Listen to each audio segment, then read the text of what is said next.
তাড়াতাড়ি চলো ইমরান। আরে ইমরান, তুমি আস্তে ব্রেক লাগাবা না? কি হয়েছে রিমা? পুরো কেকটাই নষ্ট হয়ে গেল। এখন তোমার বোন অনেক রাগ করবে, আর তোমার টি শার্টটাও খারাপ হয়ে গেল। আরে কোনো ব্যাপার না রিমা। তা ঠিক আছে, কিন্তু কেকের কি করব? হেজাল সরি, আস্তে আস্তে কেকটা খারাপ হয়ে গেছে।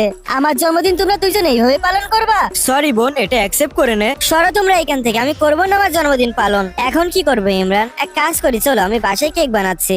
তুমি কেক বানাতে পারো? আচ্ছা ঠিক আছে রিমা, আমার বোন খুশি হয়ে যাবে। এরা ধরো এটাকে। আমি চেষ্টা তো করতে পারি তাই না? আমি এত সুন্দর কেক বানাবো যে সিজাল খুশি হয়ে যাবে। দুইটা ডিম নিতে হবে আর কিছু ক্রিম নিতে হবে। আরে মনে হচ্ছে কেক ঠিকভাবে বানানো হচ্ছে। আরে পাগল মেয়ে, তুমি এটা কি করতেছো? মা, আমি কেক বানাচ্ছিলাম। এইভাবে কেউ কেক বানায়? তাহলে মা কিভাবে বানানো হয়? পাগল মেয়ে, তোমাকে কেক বানাতে হবে না।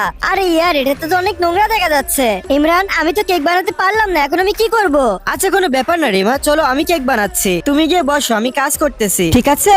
আচ্ছা ঠিক আছে। শোনো, তোমাদের দুজনের কেক হয়ে গেছে? হ্যাঁ আন্টি, কেক হয়ে গেছে, দাঁড়াও আমি এখন যাচ্ছি। আম্মু, তোমার জন্য কিছু আছে, দাঁড়াও। এই নাও, আঙুল খাও। কেমন লাগছে? হ্যাঁ রিমা, এটা অনেক সুস্বাদু। হ্যাপি বার্থডে বোন, এটা তোমার জন্য, আমি নিজের হাতে বানিয়েছি। কি ভাই, তুমি এই কেকটা আমার জন্য নিজের হাতে বানিয়েছো? সবাই আমার ভাইয়ের জন্য ভিডিওতে লাইক করে দাও।